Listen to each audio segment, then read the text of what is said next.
My name is Denise Smee. I work for the Lower Columbia Fish Recovery Board. We are a special district of the state, which means we were formed in RCW, which is a Washington law, and I will mention that later on in the discussion. We are non-regulatory. We work with community organizations, individuals, agencies to help recover salmon and steelhead in the Lower Columbia region. I am not a staff of a regulatory agency. I am not a lawyer. I am not a land use attorney in any way. So most of what I'm going to talk about today are my opinions on some things, but also some basic government structure and how our policies and regulations are passed down to the local level and how they may affect you as a landowner. I have a break about halfway through the presentation. I don't know time-wise that it'll be a break halfway through, but slideshow it is. And in the first half of the presentation, I'll talk mostly about the structure and how, as a citizen in a community, you may be able to influence what that policy looks like and where you might find that information. And then in the next second half of the presentation, I'll talk more about local ordinances and policies that may be in Clark County. And most of what I'm going to talk about will be Clark County, but even if you live in a city, the cities have the same kinds of codes and ordinances that the counties do. It's all passed down from above.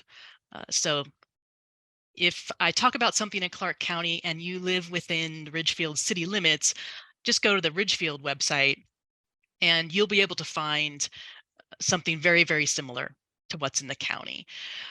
But just keep in mind that if you are within city limits, those codes and regulations are what are applicable to you. And if you're in the county, then you go to the county codes. Well, first off, I want to talk a little bit about why we have government involvement and why we have government in the first place. Government is there to support the public interest. Government is there for the public good, the common good. And our elected officials, those are the decisions they should be making, those decisions for what is best for the public, what is best for all. And this comes across in a phrase we use it called tragedy of the commons, where individuals will exploit shared resources. And then the demand for those resources increases, but the supply goes down, and eventually there's none left for the whole, for the community, for the state, whatever it happens to be. So the government steps in to say, we're going to protect these resources for human health and well-being, for the ecosystem. The government also protects us from outside sources or interference, or military, things like that. So they do a couple other things than something for the common good, but that actually still is the common good. And the illustration there is pretty much what elected officials are going to be thinking when they hear from constituent groups, from industry groups, from citizens, what kinds of decisions they have to make. And those decisions go into policies.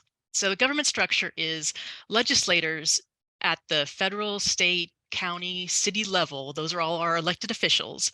Their number one goal, number one priority is making policy, making those principles, guidelines for running the country, for even things as just management of a resource.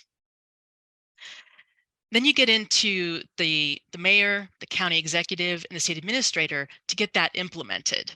So there's a hierarchy in where that policy comes from, who says what it's going to look like, and then it goes down into the staff to say, get this work done according to this policy.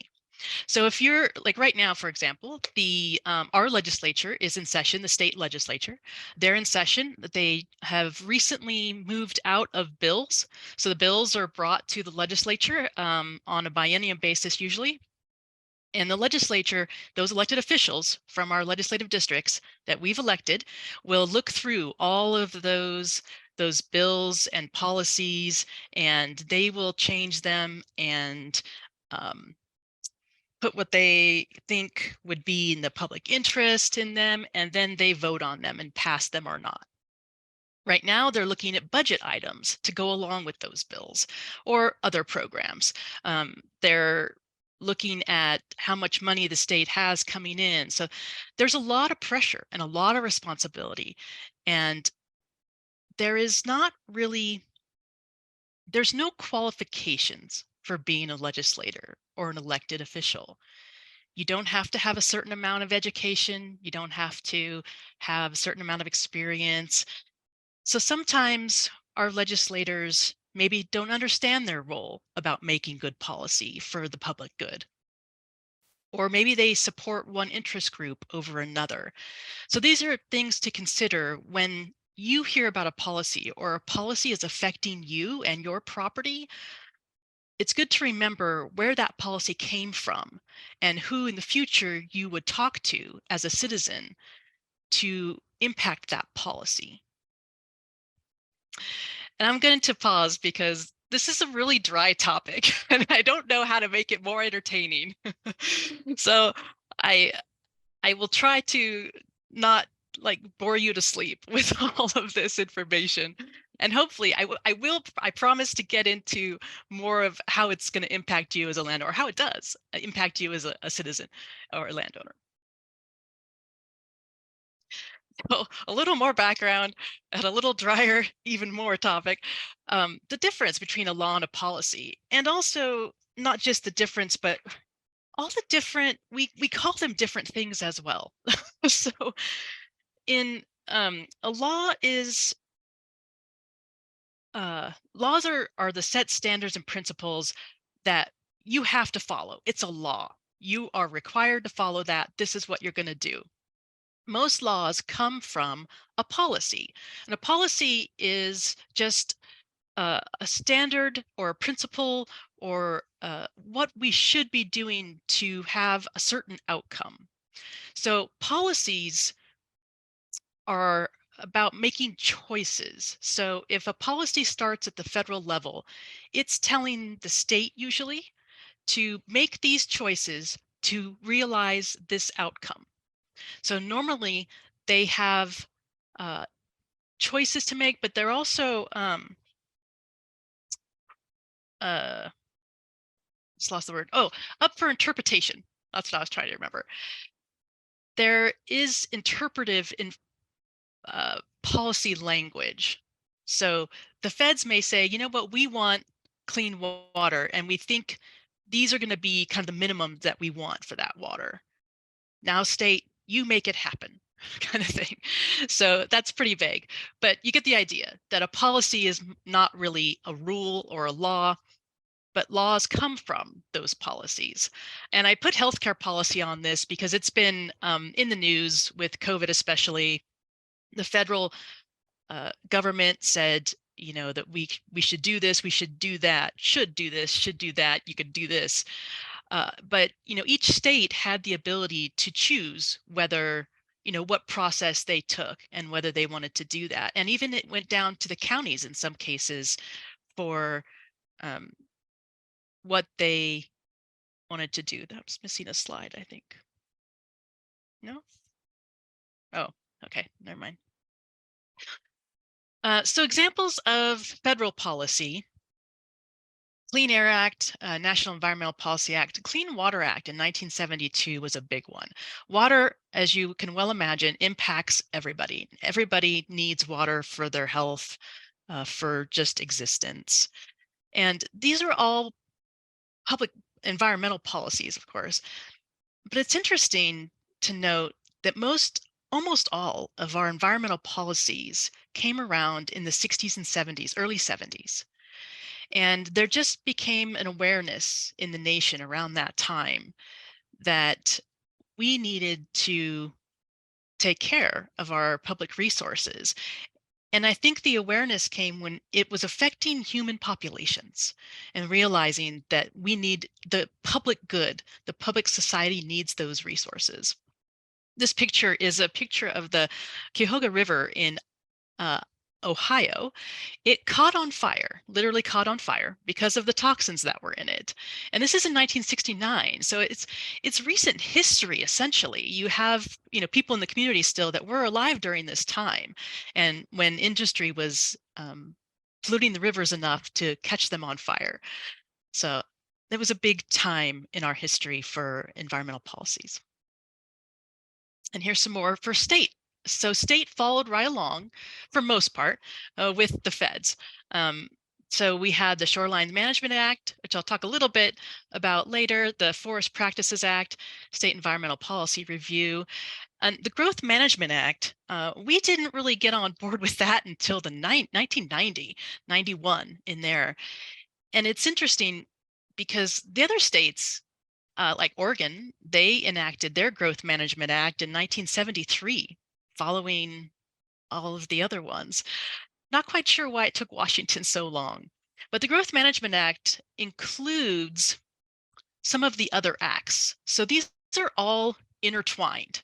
They're all connected. So as you can imagine, water is connected to the Endangered Species Act. It's connected to the State Environmental Policy Review. They're all connected, and there's a lot of nuances and details, and you cannot separate them many times. And so the Growth Management Act kind of puts those together for the most part for counties and local governments to say, okay, well, if you're considering changing your critical area ordinance, you need to consider your shorelines as well, and you may need to consider your water quality, those kinds of things like stormwater. So once a code is, I'm sorry, once a law has been passed, they are codified. So you'll see that word codes. A lot of our state codes are also called statutes. So you'll see that term. In Washington State, we use the acronym RCW, which is Revised Code of Washington. Those are our laws. And then we have laws that tell us how to implement the laws called WACs, WAC, which is the Washington Administrative Code. And then at the local level, most codes, they're called codes if you go to the website and look them up, but they're also called ordinances. So those are pretty much interchangeable. In the county, I think for the most part, Clark County uses the CCC if you go to their website to find a code of some kind.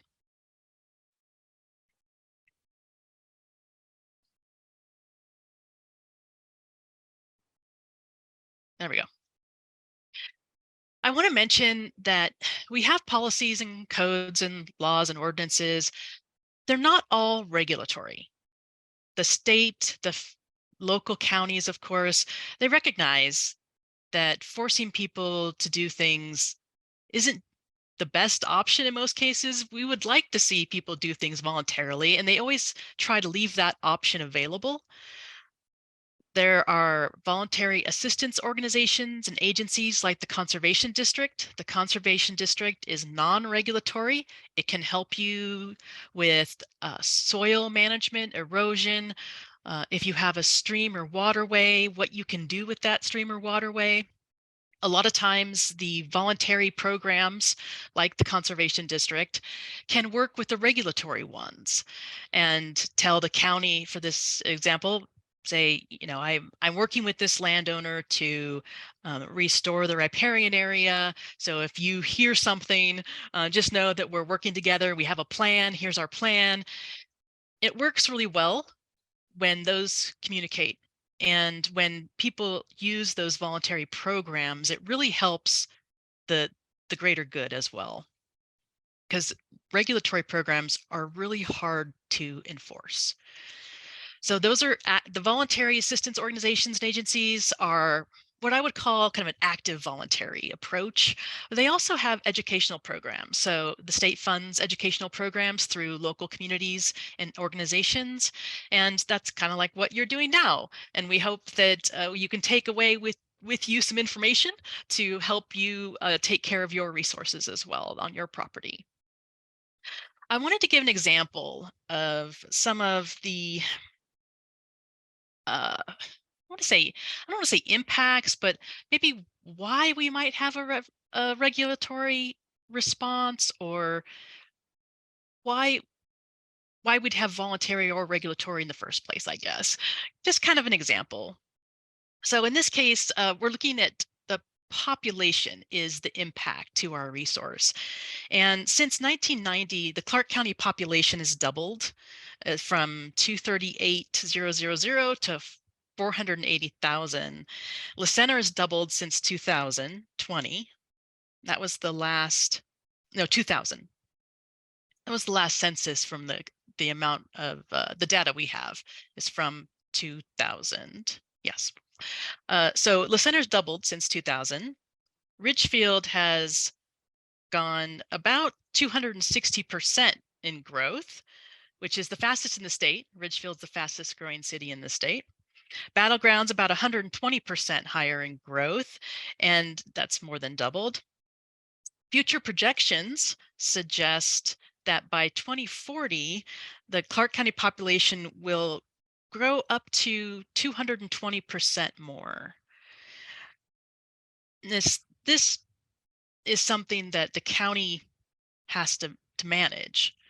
So the state has given them, and local and federal have given them programs, public funding to try to compensate, to have the county compensate for this development, this population, because that's a lot of pressure to put on the resources.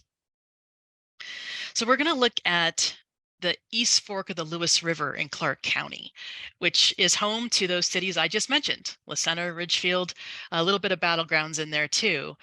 The Lower Columbia Fish Recovery Board, who I work for, recently did a land use study.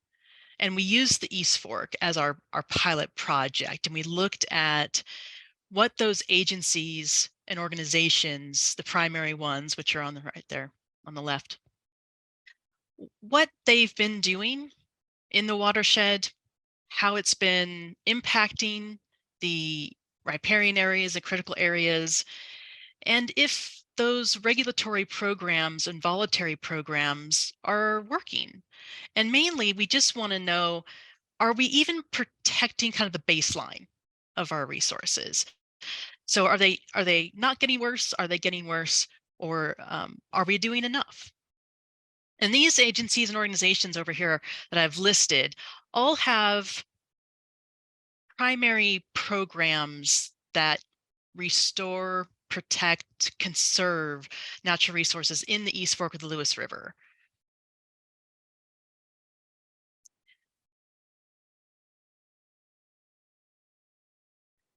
So there are land use planning programs and policies that the county has that are like the comprehensive plans to help manage intensive growth. And it pretty is intensive in Clark County. I think it is the fastest growing county in the state as well, and still is. So the zoning and land use designations are,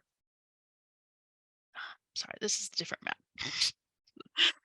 I changed my slide up. So this is actually showing the critical areas. So Clark County, I think, started their critical areas back after the Growth Management Act after 91. I think their shoreline master program started in about 2012. So the orange here is the shoreline master program designations, and the purple is the critical areas. And we started this study in 2005, and we looked at tax lots with septic systems, but we also wanted to know on the city urban growth boundaries, because those cities can expand and that changes land use. So we looked at both of those and compared them throughout the years. And Oh, we started at 2005 because that's when our salmon steelhead recovery plan was adopted. So for our purposes, we started at 2005. In the watershed, if you start over here at the National Forest, the headwaters of the East Fork Lewis River are Gifford Pinchot National Forest. So you have the Forest Service involved at that end. And it flows into a lot of state forest lands and property lands and some larger rural areas in homesteads kind of thing. And then you move down, the closer you get down to the cities of Ridgefield and La Center, you get into more urbanizing areas, smaller lots, and housing.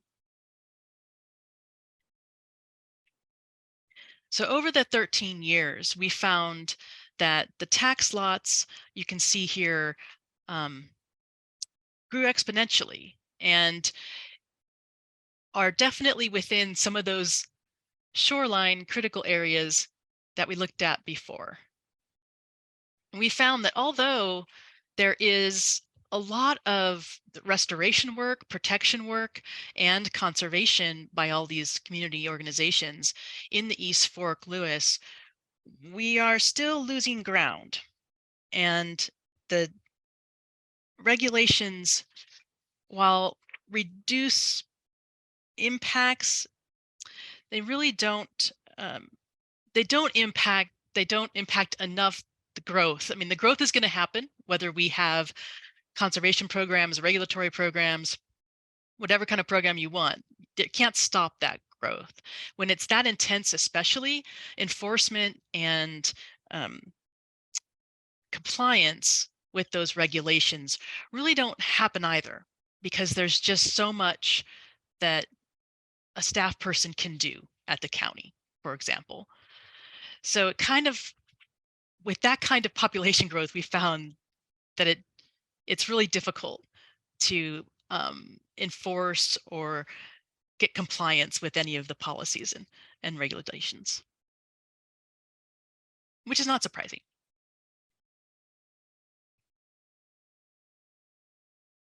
And here's just the building footprints um, to show where the actual structures are on those lots, and it's pretty dense. And you can look at the cities, especially up in La Center, at the footprints they have up there in Ridgefield.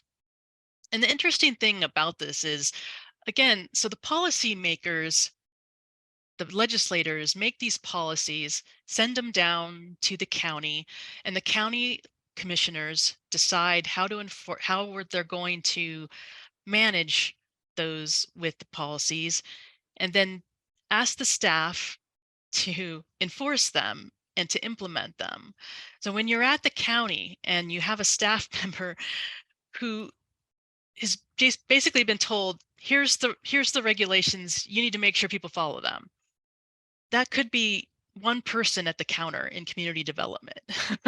So it's really difficult to go back to the legislators and say, hey,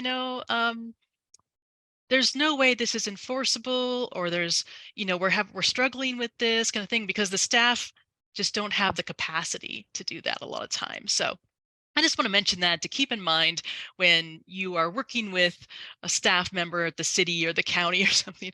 Don't shoot the messenger, I guess is what I'm trying to say. It probably was handed down to them that way. So you need to go talk to your electeds to get anything changed for that. And even with the regulation and programs, we're not seeing anything improve or even hold the baseline, I guess is what my example was trying to show. So some of the agencies we work with at the federal level, the Army Corps of Engineers, that's that red logo down there. EPA does a lot of our water and air. Army Corps of Engineers is also water mainly. They do wetlands and what's considered water, I guess, too. U.S. Fish and Wildlife Service, they do obviously fish and wildlife, but they also manage the refuge. So if you go, the two refuges we have actually in Clark County, Steigerwald and over at Ridgefield, those are managed by the U.S. Forest Service, U.S. Fish and Wildlife Service. And then the one I work with mostly is the National Oceanic and Atmospheric Administration, which is NOAA. So it's an acronym soup, of course. But I did want to say that most of the time, For the most part, federal agencies are not interacting with private landowners. In some cases, I've seen Army Corps staff uh, go to private landowners. I haven't seen any of the other agencies do that, though. Most of the time, they work through the state agency, and you will see the state agency come onto your property if there's big issues. But Army Corps, you don't really want Army Corps coming onto your property. You get a letter from the colonel, so that's never good. Some of the state agencies are involved in natural resources that you probably have heard of, I hope.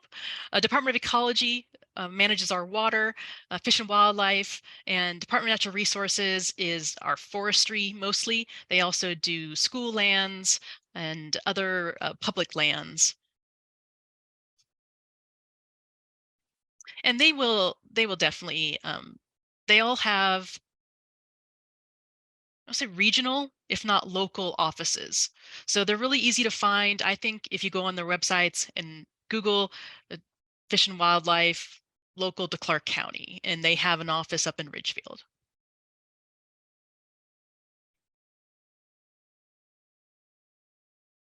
So I just wanted to, I guess, kind of reiterate that these are all interconnected. They're all intertwined. There's a lot of nuances, and I'm not, I don't know all of them, and I'm only telling you about a certain few just to give you an idea. But the federal level, there's all kinds of permits and rules. State level, same thing. I'll talk about an HPA in a little bit, NPDES, SEPA. At the local level, critical area ordinances, shoreline management plans, floodplain, etc. So example of how this works. So the Federal Clean Water Act told EPA, who manages that, to control pollutants in stormwater. So they developed the National Pollutant Discharge Elimination System, NPDES, and that's permit requirements. So you can discharge if you get a permit. So they told the state that you need to make sure that pollutants aren't getting in the water. And then that goes down to the local municipality who has a stormwater permit with Department of Ecology. Okay, so I wanted to touch base on a couple federal acts that we uh, work with all the time that are just pretty much in everything we do, even at a local level. And one of those is the Endangered Species Act.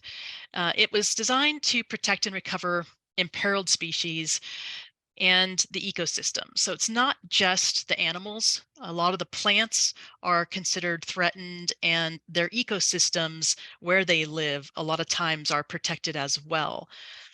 And almost every agency has some kind of policy or regulation or law with including the Endangered Species Act.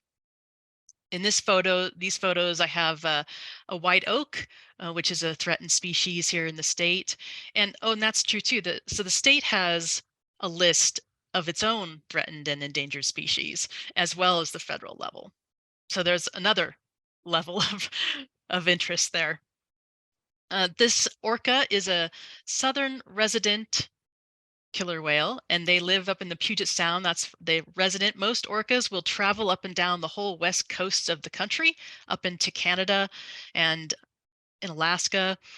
But we have a pod that is considered southern resident. So they don't go very far north. They go up into Canada a little bit, but they like hanging out around the Puget Sound. And they do travel down to California a little bit. But those are the ones that you see if you go whale watching in Seattle. You'll see the southern resident orcas. Well, they're on the endangered species list, and you may have heard of this. There's been a lot of work done in the last probably 2 or 3 years to try to figure out why the orca are dying. A lot of it's water quality in the Puget Sound. It's not good, I'm going to tell you that. But one of the things is also their favorite thing to eat are Chinook salmon, which are also on the endangered species list. So while we're managing for salmon to recover them to healthy levels, we also have to manage them to be harvestable for the human aspect, but we also have to manage them so they can be prey for other animals. And when you're talking about Endangered Species Act, there's a lot that goes into even one animal. Like I said, let's take the salmon, for example, is very complex because you have the state have hatcheries, salmon hatcheries that release. And if they do too much or too little, the federal government under the Endangered Species Act can say, oh, you took too many fish or you released too many fish. So they have very strict standards for working with endangered species. And it's not just salmon. Most everything has, because it's usually gotten too far along to not have some standards.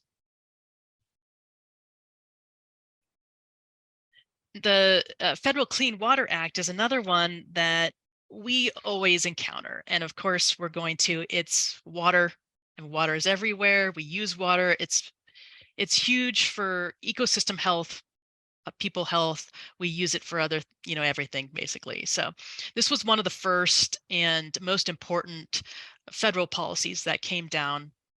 And there are multiple federal agencies that deal with the Clean Water Act as well. So EPA is the main agency, but Army Corps of Engineers also works with it. Army Corps of Engineers builds the dams.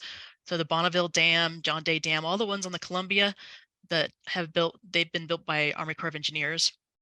So they have a lot of interest in water. They can work on wetlands and other things like that. The Clean Water Act regulates discharge of pollutants into waters of the US, which is also an interesting thing. It regulates water quality. It regulates surface water. And when I say surface water, when it rains, that water drops on the surface of the ground. This belongs to waters of the state. So it regulates surface water in the sense that any water you see, so not groundwater. So surface water sounds like it's just water laying on the surface, but it's not. It means all the water above, on the surface. And basically the Clean Water Act made it unlawful to discharge pollutants into navigable waters unless you have a permit. So again, it's an act, so it implies that there's some choice there. And that choice is if you do want to put pollutants in our water, then you need to get a permit to be able to do it. So it's overseen by somebody that knows whether that's going to be good for the society or not. One of the things I got a question on from the group earlier that Grace forwarded to me, the the waters of the state, waters of the US have been in the news, well, for me about 2016. So about 2016, Obama actually increased what that means. So again, it's an act, so there is some interpretation. Waters of the US is one of those. How are we interpreting that? Who's deciding if it's waters of the state? Is that mining pit waters of the state because it was man-made, it's surface water? Where is that definition? Where does that definition draw a line? What's included in it? In 2016, like I said, Obama decided to increase what it means and included wetlands and ephemeral streams, which are ones that are seasonal. Because there was a lot of research that came down that those impact our groundwater and drinking water as well. And then wetlands are filtering and that kind of thing. Well, in 2017, an industry group from Washington, I believe, petitioned the EPA and asked them to loosen up those standards. I'm guessing the industry group, now don't quote me on this, this is just what I've heard and what I understand happens. The industry group, I think, were I want to say like probably boaters and ships of some kind, like an American shipping industry. So they petitioned the EPA, and about I think it was probably 2 years or so later, maybe a little over 2 years or so later, when Trump administration was in, EPA said, okay, we'll lessen them. You don't need certain businesses no longer need to get a permit to put pollutants in these types of waters. So basically, it changed what waters of the US meant. And particularly, it changed Washington water quality standards and what those applied to. I'll give you an example of one I heard during this time. There was a boating industry organization that partnered with the EPA to sue Washington over the no discharge zone in the Puget Sound, including Lake Union, Lake Washington. It's all Puget Sound. And the no discharge zone was basically saying that if you have a boat or a ship, you cannot discharge raw or partially treated sewage into the Puget Sound. And EPA bought off on that, and they agreed when it was created years back. And then in 27, so when EPA said, "Oh, okay, yeah, you're right, industry, we'll go ahead and reverse our decision on supporting that." And it was because the industry said it costs too much to not do that. So, and this was a lot of these little things were happening over the course of probably, well, from about 2017 to, I think EPA just went back actually to the original ones. So during these years, Washington State sued the Trump administration a number of times because EPA said that they are just reversed their decision on agreement with our water quality standards. So this was all happening, and then Biden comes in and says, "No, I don't like that you're able to do that now. I'm going to put it back to what it was." And he put it back to what Obama had it to in 2016. And from my understanding, the Republicans said, "No, we don't want to go back to those. We want to go back to before that, or if anything, they don't want to go back, obviously." But so that is it's still in contention, and it revolves mainly around what's included in waters of the US, and in our case, waters of the state. Basically, all the water belongs to the state because it's a public resource. So does that, like I said, does that little stream on your property, is that a public resource? Probably. So does this boater, are they able to dump, their sewage in this creek over here? Is it a water of the state? I don't know. So it's still um, in flux, and that's part of the problem with regulatory agencies not knowing really what are they regulating. So ecology can't say, they've been in turmoil for years when this came up, on how do they regulate, how do they enforce their water quality standards if they don't know if that wetland is part of the waters of the state. My thought is that if you have surface water, then you're just going to need to assume that it's waters of the state. It's pretty much what it comes down to from my mind. But so there's controversy around all of the policies and acts, and a lot of it stems back to who we elect to implement those and to design those, to create those. Our AG, Washington's AG, sued the Trump administration over this because EPA agreed to the industry petition, and but it didn't go to public comment. It didn't put out to the states that it was going to change anything, so it didn't get any input. It didn't look at any of the scientific research. So there are steps and procedures and protocols, if you will, in these acts as well to change them. So they put them in place, and they expect that those agencies will go through the proper procedures with public notification, public comment, all of that. And I believe our AG won on that one too, but okay, so this is where I kind of am stopping to say, okay, that was a lot of information. It was a lot of dry. I hope you're all still awake. Do you have any questions before I get into more of the regional, local stuff? Does that make sense?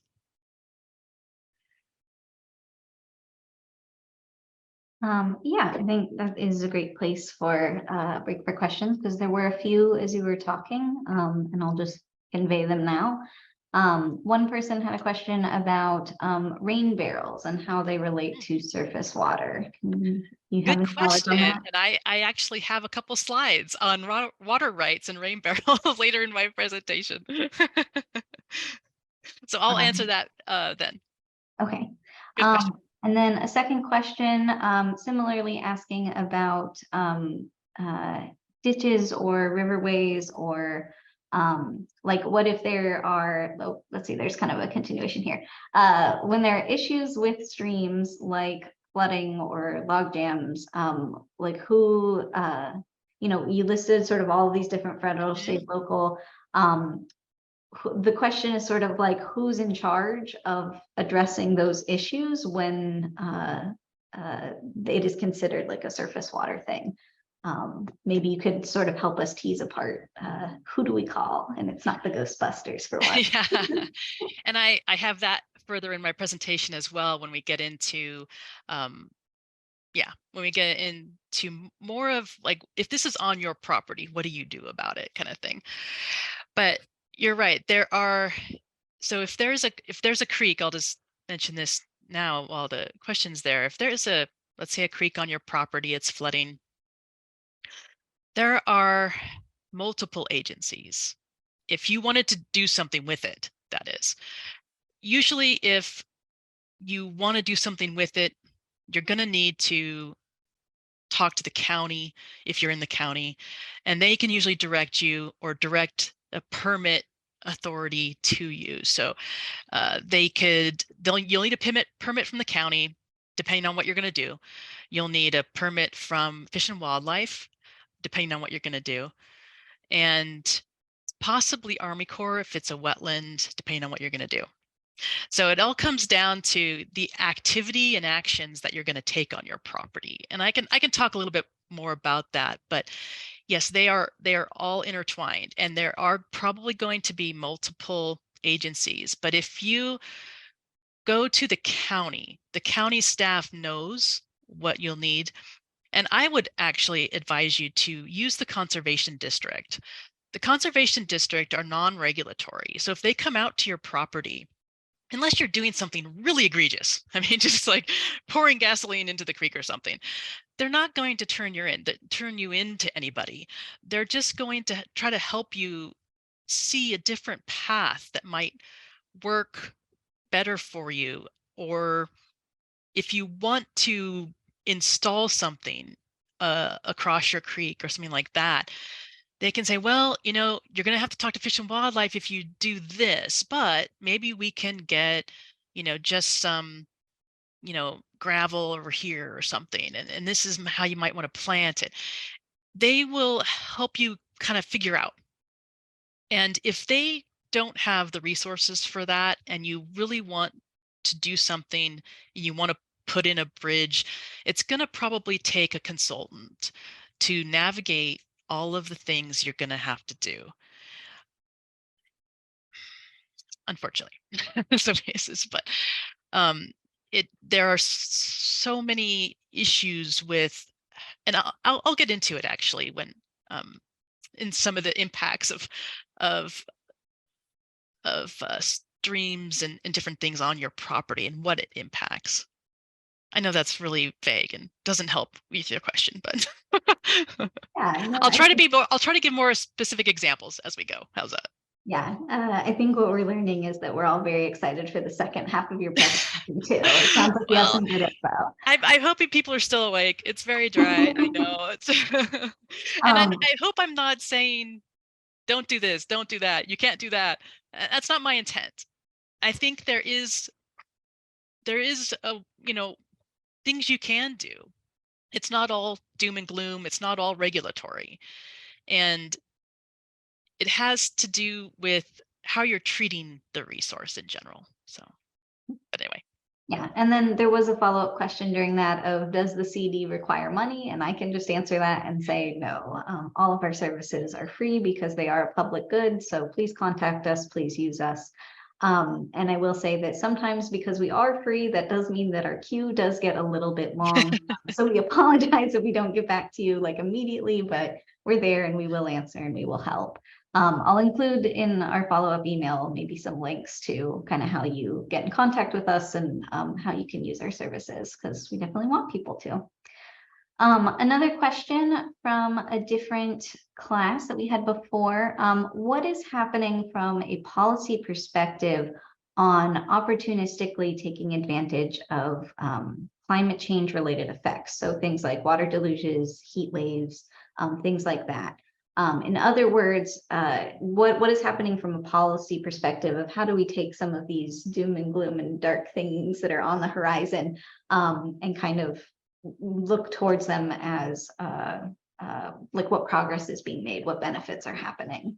Can you speak to that a little bit? Yeah, I can a little.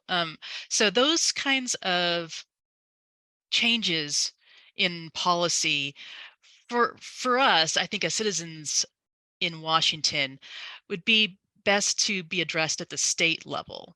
And this last legislative session, so I was going to say go on the legislature website, but it is terrible to search. I'm sorry to say. I even struggle trying to find bills and stuff on that. There there is I'm trying to think of the best way to figure out what bills are out there. When the legislature went into session about January or so, they go to session. And that's when they're reviewing all the bills that have come up. So the state agencies will develop these bills. Constituent groups will work with the legislator to develop bills. There's uh, partnerships that will develop bills. Tribes can submit bills, but it usually has to go through a legislator because there has to be a support person for that bill in the legislature. That's the best way to get policy change. And this year, there were quite a few climate change bills, and there were the last biennium as well. So there's agencies trying to look at carbon sequestration. There's quite a bit of climate impact bills that are going through. Now, how many of those get passed? So that bill, say it starts in the Senate. It starts in the Senate committee. That committee has to pass it out of committee. And then once it's out of the Senate committee, it'll go to the House. And the House committee says, yeah, we're going to modify it like this, but then we'll pass it or not. And then it'll go back to the Senate on the floor. So then it gets discussed and possibly changed that way. And then it'll go back to the House on the floor and get possibly changed that way. So and it all happens pretty quickly, actually, because they've already gone through the bills. I said they started in January. It's only late March. They've pretty much gone through most of the bills and what ones have passed and what ones haven't. And there have been quite a few climate change ones that have passed. So I would maybe if I can get in some information to Grace to let you know like what bills have passed. And so once those bills pass, they become a policy. And then that policy goes to whatever agency that kind of houses that issue. So in most cases, I would say carbon sequestration in this case would go to Department of Natural Resources because there are forestry managers. So then that agency has that policy and they develop, okay, how are we going to implement this policy? What are we going to do to make these outcomes come true? So then they're working on it. And a lot of times they will do a SEPA, which I'll show you, but also they'll do public comment, they'll outreach. So if you find a bill that you know is going to go to DNR in this scenario, you check back on their website. A lot of times they'll have like, oh, this passed, we got money to develop this program kind of thing. And also, I would check with your legislators. You should be able to communicate with them. They all have websites. Figure out who's in your district and talk to them about what have you put forward for climate change? What are you proposing, or what have you supported? You can go on the website and they'll show you all the things they supported or didn't support. And then you can have that dialogue with them as well. Is that good? Yeah, so it sounds like Did that answer the question? I forget the question now. I talk so much. Yeah, it sounds like sort of the from a policy perspective, what we're seeing is that more of those bills are coming forward and that we are starting to consider it at like the policy and legislative level. Is that kind of, did I hear the answer right? Yeah. And it's really difficult for agencies and organizations even to make any changes on their own without a policy behind it, because they just don't have the capacity. They can't even, like I said in the example of the East Fork, it's really difficult to even manage to implement the policies they already have with the staff and the funding they have. So, and conservation districts especially, I mean, they're grant funded. So they can only really do what the grant is enabling them to do. So to make those changes, especially climate change, which is so wide sweeping, so impactful to everyone, those are more at the state and federal, of course. But for us, I feel that our impact and our influence can be at the state level. I see there's one more question. Maybe we can get that one answered and then go on to the second part of your presentation or take a break or whatever you wanted to do. The last question is, do we have any plans or have you seen anything or know anything about like a carbon credits type program for water? Is there anything like that being considered? Have you heard anything? For water? Not that I can think of. Trying to think of how I would find out. I haven't heard anything on water for carbon credits, just mainly plants and trees. But if there is anything, it would be in the Puget Sound. so I can find out. That's one of the problems of that, being interested in governments and policies like the geek I am. It's hard not living in the Puget Sound because everything happens up there. That's where the legislators are. That's where the money is, unfortunately. So a lot of times we get hand-me-downs from them. But I haven't heard of that. But that doesn't mean it doesn't exist. I will leave a little pause for if there's any last minute burning question that somebody gets in. Otherwise, Denise, you can take it away once more. It's up to you. Okay. Does anybody, do we need to take a break? I'm fine to keep going, but I just want to make sure that we don't need to take a bigger break. Okay. Yeah, I say we can just keep going. Let's roll. None. I put this slide in here to remind you that it's important on where you live as to what regulations you're under, what policies you're under. This is really hard to see, but just know that there's city boundaries, there's urban growth boundaries, which may make a difference in code. And depending on where you're at, you need to look at those codes and ordinances. That was just to remind me. So here are some impacts. So looking at let's say you have a stream on your property. And if you do something with that stream, there are multiple impacts that continue to other impacts that get compounded. It's like a domino effect sometimes. I just put some on here that I thought of pretty quickly. I know there's more, But you're looking at riparian habitat, of course, is a big one. The hydrology of the river is how it's moving through the system. Floodplains and access to those floodplains is important for flooding. If you're in a flooding area, probably because the river's constrained and doesn't get out into its floodplain anymore. Wetlands are important for water absorption, so there isn't flooding. That's just one thing. Therefore, water quality. How much sediment, what the temperature is. Fluvial processes, or how is that water moving the sediment and the rocks, and how is it moving those banks, basically. Fish passage, can fish get through there? Can fish live in there? Fish viability, is it okay for wildlife in there? And the habitat connectivity, a lot of people don't think about, but it's those corridors that animals use to get from one place to the other, obviously. A lot of times in terrestrial species, and Rachel will probably talk about this, but they have corridors where they travel, they migrate, and those can be disrupted as well. Those are just some of the impacts that even a little project on your property might have.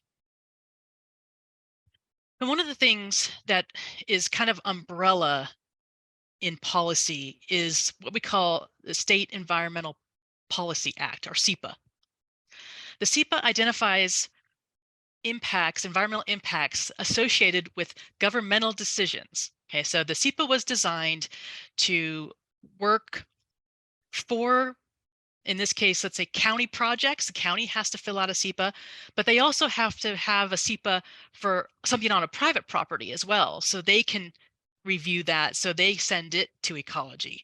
So because the county is responsible for what you're doing as well on that stream. So you have to fill out a SEPA if you're doing construction on near the creek. And it also is for adopting regulations, policies. So when the county changes their shoreline management plan, they put together a SEPA. And these are, I'm going to share, if I can. There we go. So the SEPAs are very detailed, and the county, for all of its policy making, has to put these out, and they are open for public comment. They are on the county's website. The SEPA forms, I'll first just roll through a checklist really fast. The background. So there's background. They have to talk about the earth, environmental elements, air, water, groundwater, soils, plants, what wildlife is there, energy and natural resources, environmental hazards. So it's quite a litany of what they'd have to do. Oh, and now my tab is covered by them. I wonder if that's going to go down or not. Here, what if I do that?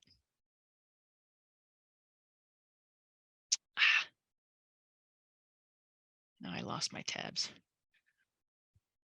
I was going to show you. Oh, well, I was going to show you one that the county filled out for a transportation project on 179th. They're going to put in traffic circles on 179th where 10th comes in. They're going to, I think, block off 10th and make traffic circles in there for the fairgrounds. It's an interesting proposal. So if you live around there, you might want to look at it, but I apparently can't bring it up now. But if I could, I would show you all of the multiple, probably 20-something different agencies that they've had to provide a report. So cultural resources to the state office, all of these different energy, air, water, environment, all of those are in the SEPA, and they have to report on all of those, how this project is going to impact all of that, and it's open to public comment. I'm going to go back to my slideshow now. So that is also for private construction. And I'm talking mostly about environmental stuff, so not really construction activities. But if you do want to put in, I want to say a riprap or big rock or something on your creek, you would have to fill out this as well. And this is not like a simple go into the county and yeah, there's fish in the creek. So it's if it's a big enough project, you're going to need to hire a consultant for.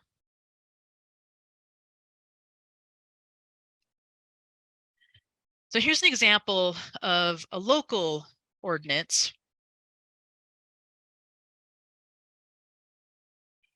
And the Habitat Conservation Ordinance is a critical areas ordinance for the county under the Growth Management Act and under ESA, under shorelines, under clean water. It addresses all of those things.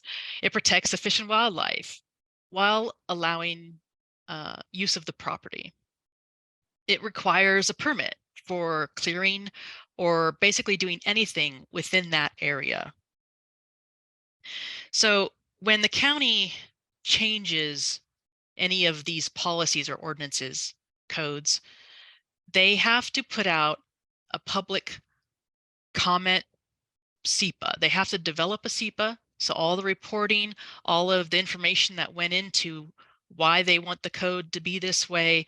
So any scientific research that they want to quote, any archaeology, anything like that has to go into a SEPA.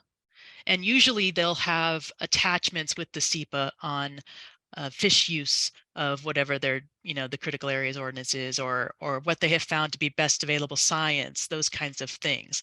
All of that they put out for the public to review. And that's what you need to kind of keep track of if you want input on how these things are implemented. You just need to go to the city or the county if you live in the county, and they have a SEPA page for all of their departments. So community development, public works will have SEPAs out on what kind of projects they're planning on doing. So that's one way to kind of influence that. And when they change these policies, I know that there was some questions on the new shoreline update. They also updated the critical areas ordinance because it's all combined, right? They can't update shorelines without updating critical areas. So when they update an ordinance, the properties that were in the old ordinance can usually continue to be in the old ordinance, and they're considered non-conforming properties. But it's kind of a misnomer because a non-conforming is not the property itself.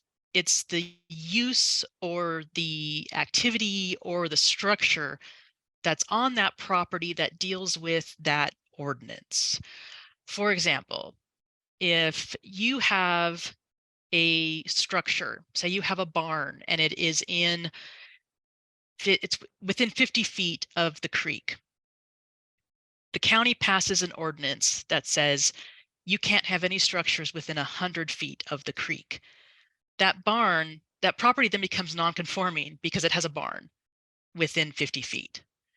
So if that barn falls down, you can rebuild it, you can maintain it, you could have to rebuild it in the same footprint. You can't change. So you can't change it to be more non-conforming, I guess is what I mean. So you can maintain that use or maintain that structure in the same footprint. You can redo it if it fails.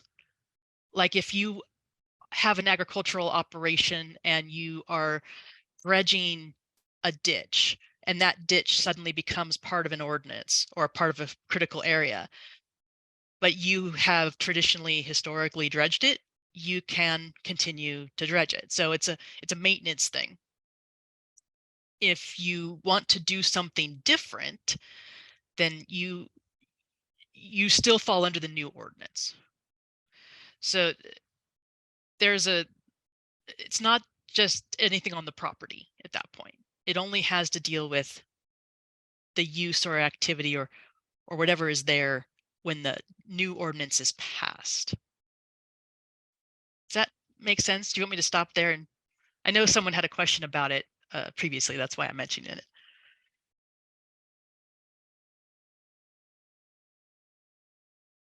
Okay. Well, I'm sure we have more questions about that. So I'm gonna move on to, so this is one of the permits that you would need to get if you are removing plants and controlling invasive species. If you're putting logs in or taking them out of the waterway, if you're protecting your stream, putting in riprap, putting in a water diversion or a dam so your kids can play in a pond in the creek.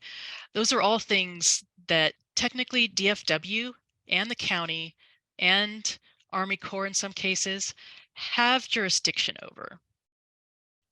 The HPA, the hydraulic project approval, it's it's not so onerous as it sounds. uh, they're the best way to do it if you want to do something like this on your property. Let's say this gentleman here with the creek, I don't know if he's putting that in or taking it out, but my advice would be to make sure, and this might be hiring a consultant. It might be just asking the conservationist to come out and take a look. You don't need to have Fish and Wildlife on your property. You don't need to have the county come out on your property. You just need to put together a plan that addresses what that regulation really wants you to address. And that is, in this case, habitat. They don't want you to ruin the habitat. And if you remember going back to that list of impacts, there's a lot of impacts that could happen because of a log in the creek in this case with this gentleman. So he may be holding back a floodway. Who knows? It could change the whole hydrology of the creek and it could turn and go into his neighbor's yard. There are impacts that you may not know about. And one of them, could be what type of soil you have. It could be really erodible or it could be clay, which are going to make a difference on how that water reacts with it. What kind of vegetation do you have? There's a lot of things to consider, even just in doing something what you think is simple. But the best plan is making the habitat better. So if you are taking out invasive blackberry, but you have a plan to manage that, take it out, put in riparian plants, and here's your plan. I'm not going to do it when it's raining because I know that I don't want the sediment in the creek, because then you know, you're ruining the water quality kind of thing. The impact is then, it's all dirty. So if you do want to do something like that, I would have the conservation district out. They're not going to, turn you into the county. They're not going to, oh no, you shouldn't be doing these bad things. I'm sure what you want to do is not so egregious that you can't get through this permit process. And there's also another, let's say, a permit, but it's a joint permit application. They call it the JARPA, Joint Aquatic Permit Application. That one application, you can check a box for fish enhancement. And a lot of fish enhancement projects get kind of streamlined because they're enhancing habitat. That's the idea. So that application goes to the county, it goes to Fish and Wildlife, it goes to Army Corps, it goes to all of the people it needs to go to right away. And it just hits everybody at the same time and they can streamline it through their processes. And you should be able, if your plan is good, to be able to get a permit.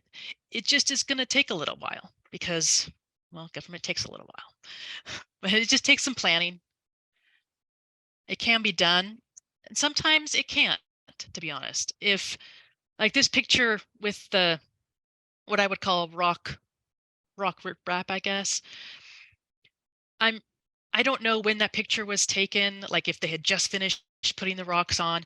It might be fine. It might be fine. I don't know if Fish and Wildlife would be okay with it if you didn't tell them, what kind of soils you had, what the vegetation was before that, where that creek would go once it hits those rocks. Is it going to undermine them and take them off to your neighbor's house? Is it going to move the sediment underneath them to your neighbor's house? Is it going to flood on your property or your neighbors? What fish are using that? What other habitat, what other wildlife are using it? So there's a lot of questions there that they'll want to know. And a lot of times it takes uh, someone else to help you with that, because you don't know what those questions are until someone says so.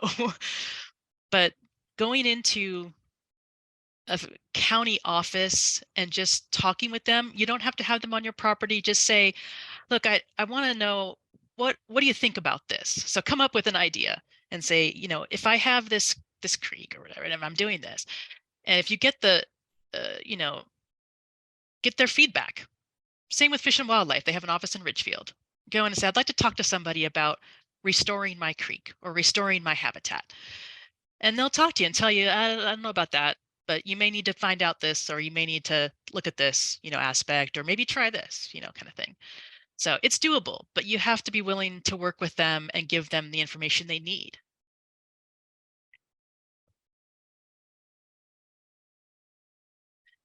And I think you probably all know this from the shorelines and things. So even before the update that just happened, these were in the critical habitat areas, critical habitat ordinances. So they're not new. It's just the shorelines, they're new. And the shorelines, though, have been, I think they were, like I said, I think they're first put together in 2012. So these have always existed. You just may have not run into them before or heard about them, but they're there. And if you go on the county website and look up a county code, it'll give you all of them, but it might be easier just to ask the district, what am I what's the code for my creek? And this is what I've got. What do I do with it? And that brings me to Maps Online. And I don't know if any of you have been on Maps Online, but it is a fun tool. I'm going to see if we can get on. Here's a screenshot on shorelines from Maps Online. So you can go on Maps Online and look up your parcel or someone else's parcel, whatever you'd like to do, and find what is the shoreline designation.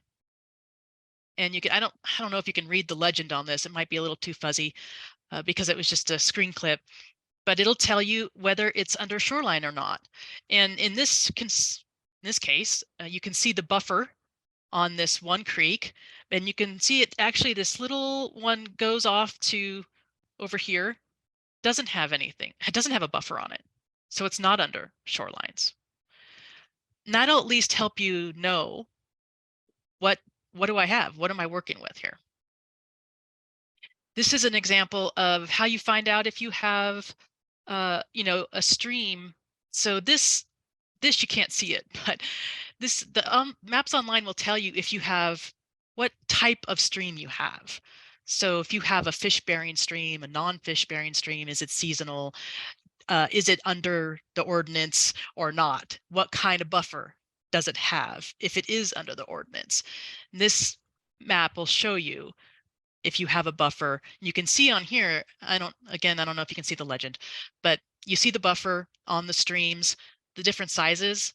That's because those streams have different types. And even this one stream in the middle doesn't have any buffer. So it's probably non-fish bearing. And I don't know that they have the new updates in here. This is on Maps Online. I will show you though, just briefly, if I can. I wasn't able to get on the other one, but we'll see if we can this time. This little control panel seems like it should move. Oh, there we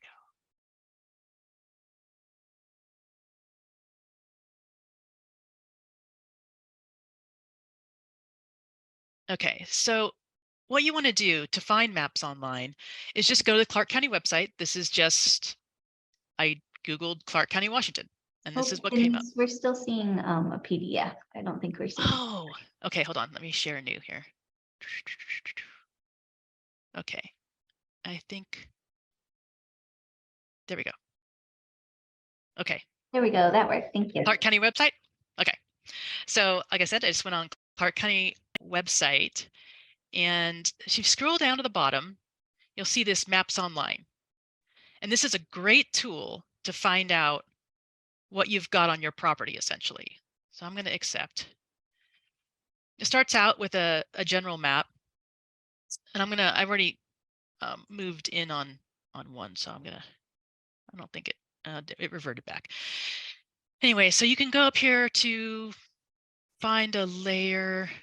Let's see, I'm going to zoom in somewhere first. Let's zoom into here where we see Salmon Creek. So we won't get too detailed. Let's go here. We know that there's a creek here. So let's go to find a layer.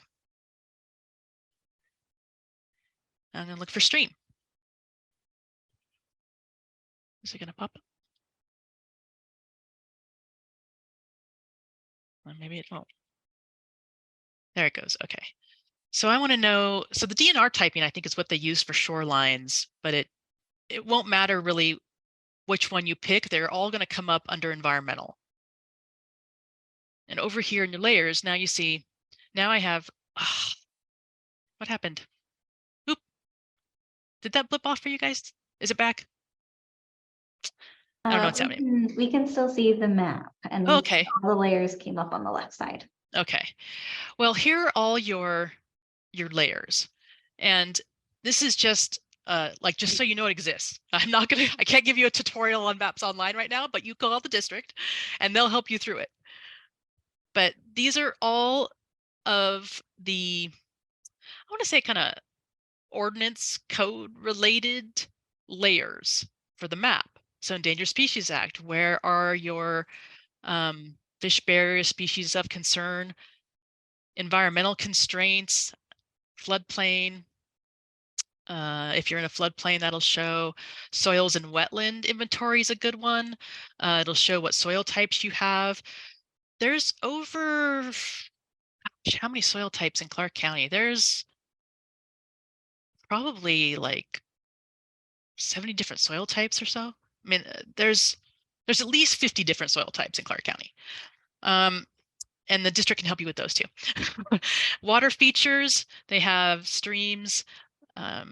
So I can click on this. Let's see if it tells me. So I click on the little I to say I want information on it. So I go to the map and I click on Salmon Creek, and it says over here, oh, it's Salmon Creek. So that doesn't give me a whole lot of information, but you get the idea. You can go in here and play, and if there's a lake, here's the DNR water types, stream, fish habitat. Oh, technical error. That could be because I'm on Zoom and doing this, but all I wanted to do was show it to you to know that if you are concerned about wetlands, floodplains, any of those code enforcement kind of land aspects, Maps Online is a good place to go to start to figure out what you've got. Okay, now I'm going to get back to the presentation, right? Let's see what we got here. Okay, I need to it's new share. Go back. All right, let me move this back up here. Okay, so that was that one. Oh, and this is a map of wetlands. So a lot of times you won't know you're in wetlands, but it's mapped wetlands. And this was a national wetland inventory that was done. A county still uses, but the county has their own wetland inventory. And I know you can't see the legend because it's too small. But just know that there are multiple layers that the county may use to determine whether you're under an ordinance or not. So in this example, maybe the county is going to use the NWI mapped wetlands, or maybe they're going to use the wetlands that they've mapped for the ordinance, or under the shorelines, maybe they're going to use DNR typed fish streams, or they're going to use fish and wildlife typed streams. So that's another point to consider when you're looking at maps. Maybe just mess with those layers and see what you come up with. But you also probably need to read the ordinance too, to know if it even applies to your stream or your wetland, because they could be using different data. I know Brett talked to you a lot about stormwater, but I have to mention it because it is a big regulatory issue. And this is just a little diagram, and I'm sure Brett showed you a lot more than that. But you know that when you put impervious cover on things on the surface of the soil, the water doesn't get through it. That's a pretty known thing. And I wanted to point out the precipitation we get in Clark County and kind of give an example of why stormwater is an issue for the county that they have to manage for us, because we create a lot of that stormwater. Clark County, can get up in the highlands, up in the high area, mountainous areas, over like 200 inches annually. But I think Vancouver on average is about 42 last time I checked. So I'm going to use that 42 inches a year number.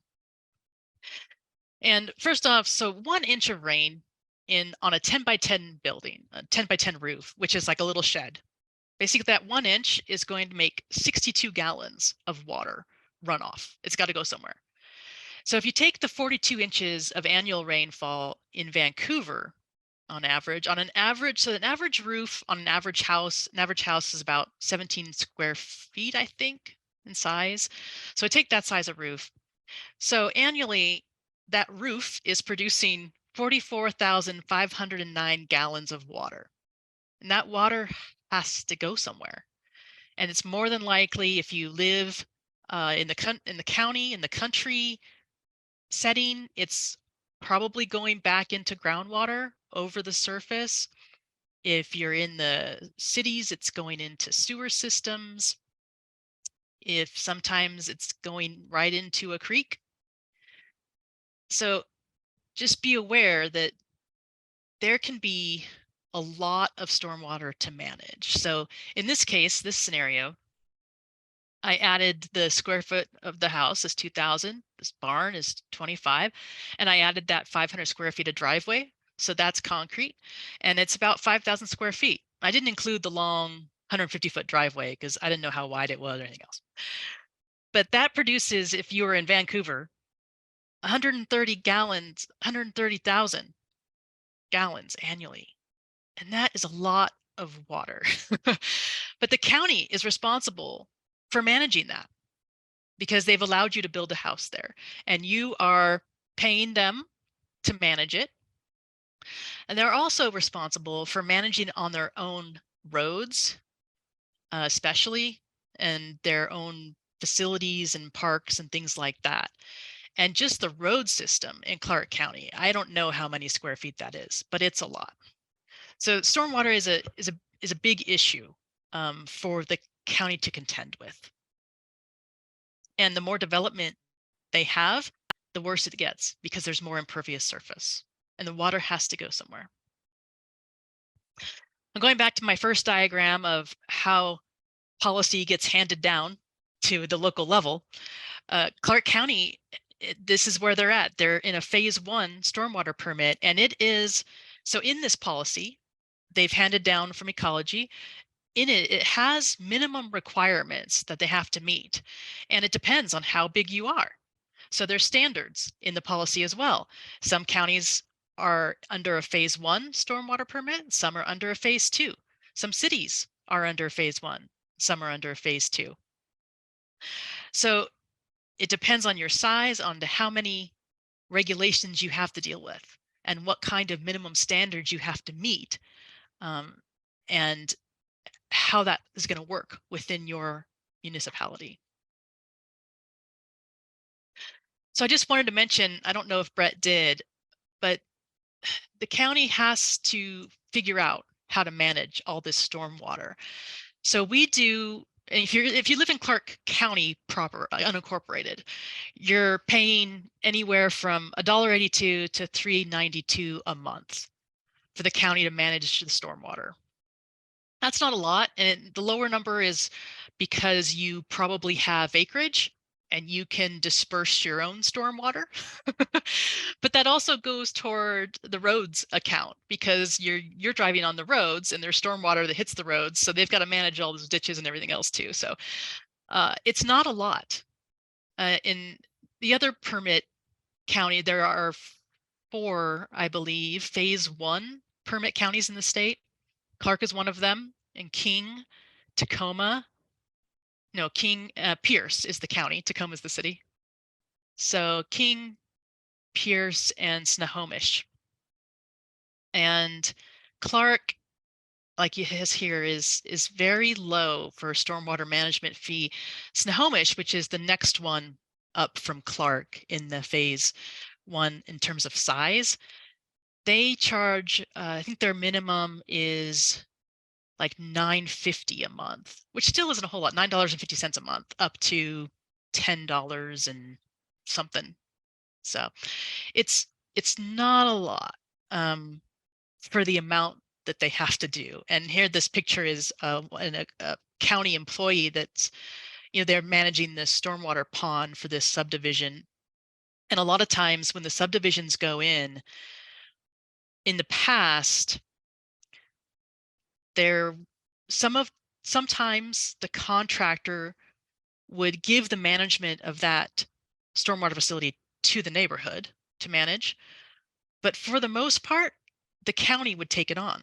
So they would let the developer do all of the development and then put this in, and then the county would take it over.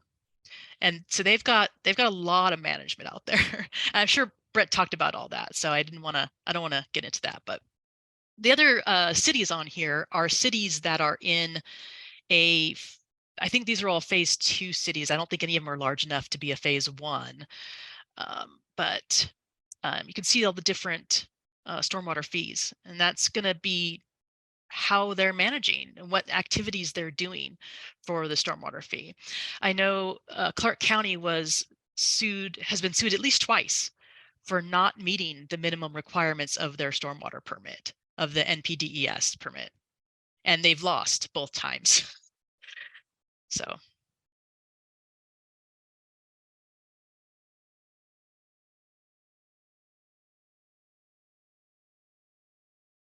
Okay, a little bit about water rights and catchment.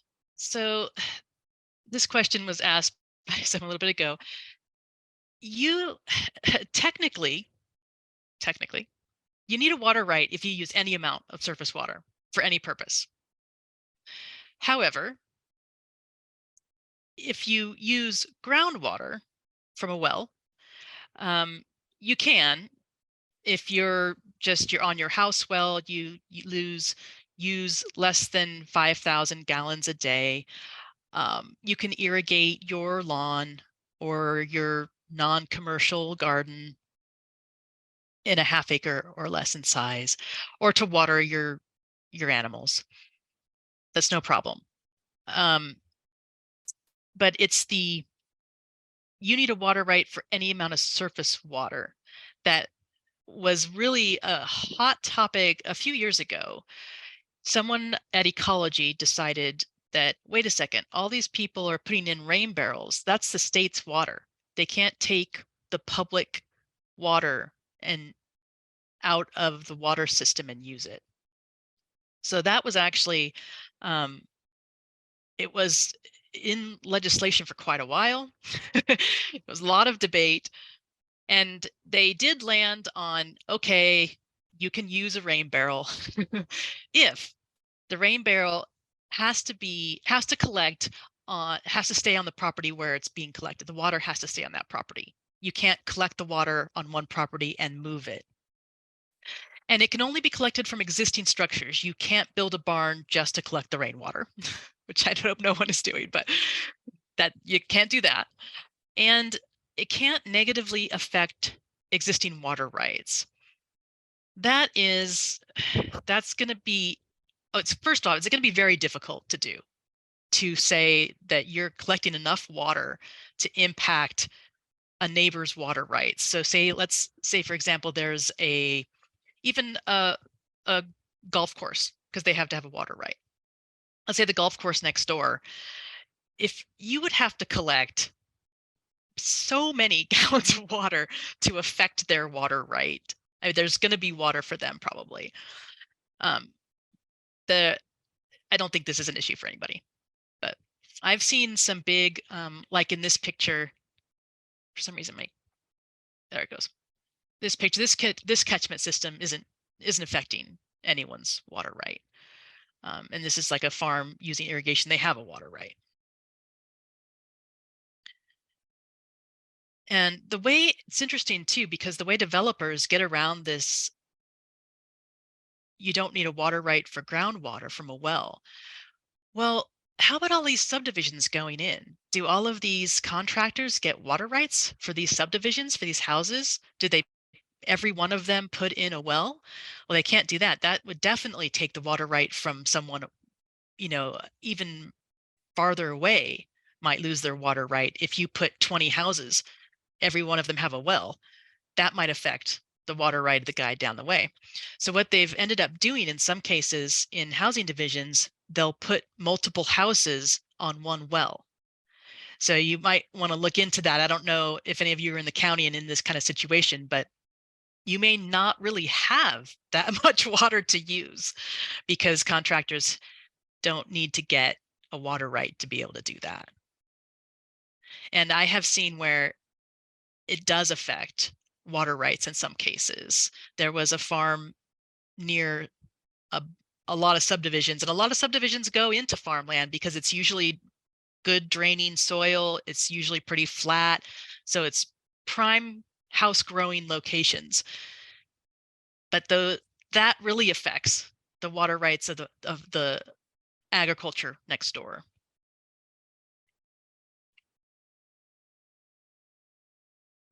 I also wanted to mention that Clark County has a sole source aquifer for drinking water. And I know Brett mentioned aquifers, and so you're all aware there's layers in the earth of water, different aquifers. But the main aquifer underneath all of that is the Troutdale Aquifer for Clark County. And I know yet I don't expect you to read this map either, but if you could see the black line there, EPA has designated this aquifer for Clark County as a sole source. So that means there are regulations around its use only if you're using federal dollars. So a lot of times large transportation projects are using federal dollars and they have to go extra steps to make sure they're not impacting the aquifer. For us in Clark County as residents, we're not really impacting that aquifer. Just know that everybody as a whole can impact that aquifer. So just keep in mind that your drinking water is the same as Vancouver is the same as La Center. You're all on the same aquifer. Just wanted to mention it. I also wanted to mention there are watershed management plans that have been developed for our water resource inventory areas. So these are the numbered watershed. They're based on watershed boundaries. There's 2 of them in Clark County. These plans kind of set out activities and programs that agencies and community organizations can implement or regulate, those kinds of things. So it's, if you're interested in it, they're there. But again, it doesn't matter if those plans are put together if we can't see that they're being complied with. They're not regulatory. They're just good practices. But they're there too. So it's not just a policy that comes out. Usually there's a lot of planning involved, like comprehensive plans for land use designations, things like that. There's a lot of background materials and details that a lot of times go into those policies and rules. There's also, I think I'm almost done. I don't know what time it is. There's also a noxious plant, and I think Rachel will probably mention this in her talk. There's a noxious weed law. You have to get rid of some of the class A, B, or C. They're classified. So Clark County does have vegetation services, and if they see you have, for example, you've got tansy on your property and you're not taking care of it, they could potentially fine you if you don't take action on it. So I just wanted to mention that.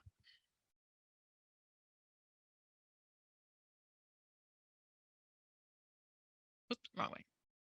Oh, there I am. I'm done. What time is it? Oh, good. I got 15 minutes. That's not much. Sorry.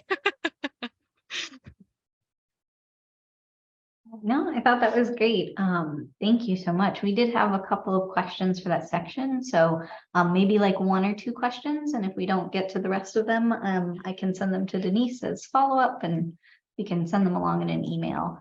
So there was one question, a little bit of confusion around the responsibility for the SEPA permit. So, you know, if you're trying to do a project on your property, like you're trying to do a restoration project, and the county is telling you, you know, you need to do this project, are they responsible for the SEPA? Are you responsible? Like, how does that get determined? Or, yeah. It's the person or agency implementing the project. So if it's Clark County's project and they're doing the project, they fill it out. If it's the homeowner or landowner's project, they fill it out.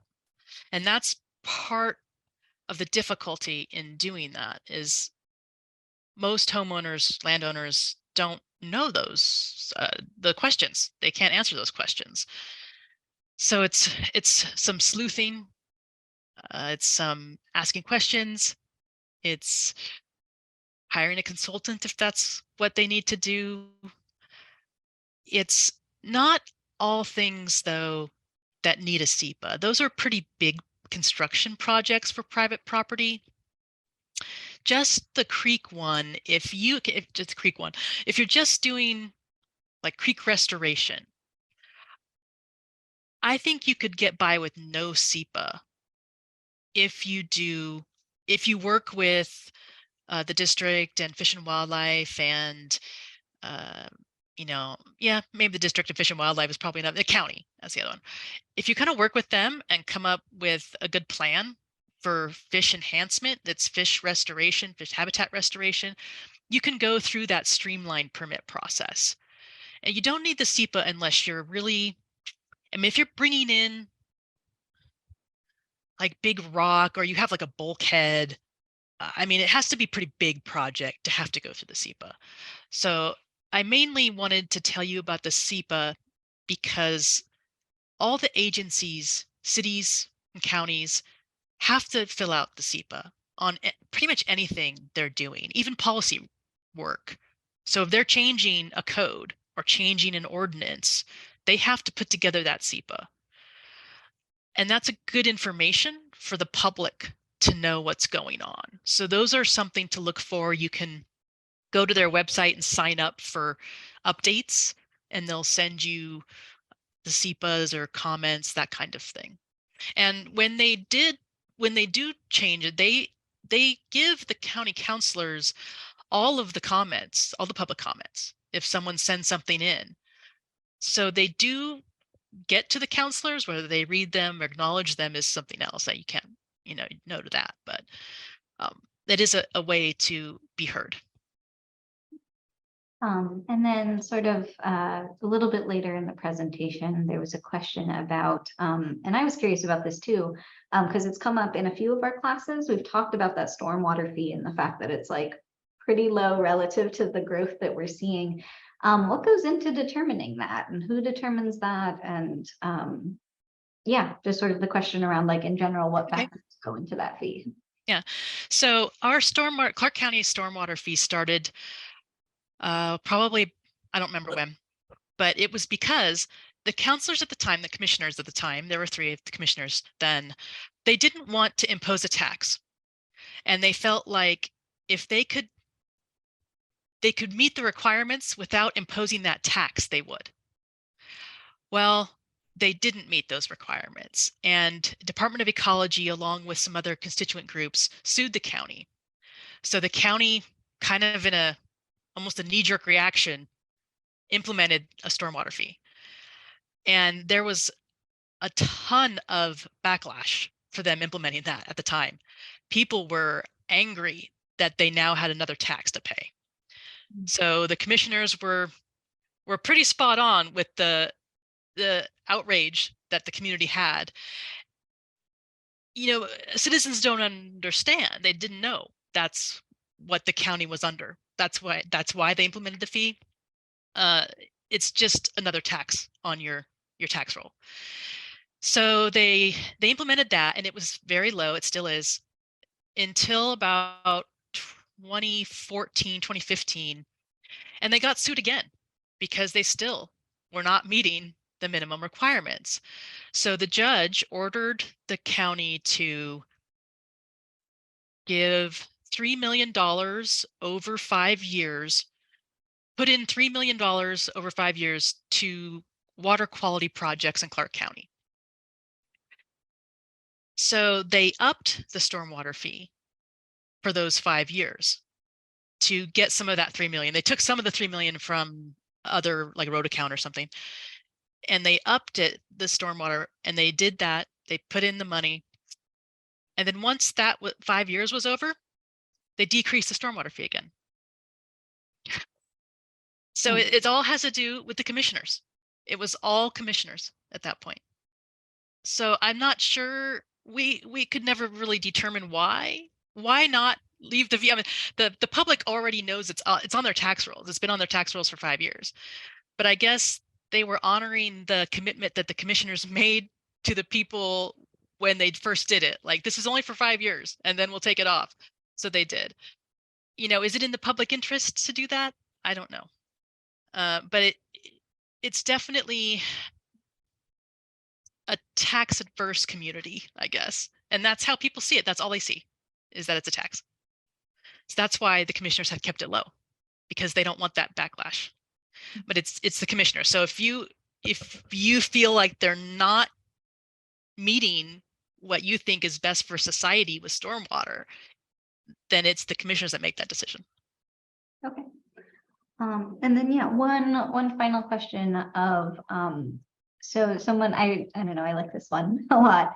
Someone asked if I'm like gonna walk away from this class with like one piece of policy or regulations that I should, like, as a homeowner, really dig into more or really learn more about. What would you suggest? Like, where's the sort of like hook to go from after here?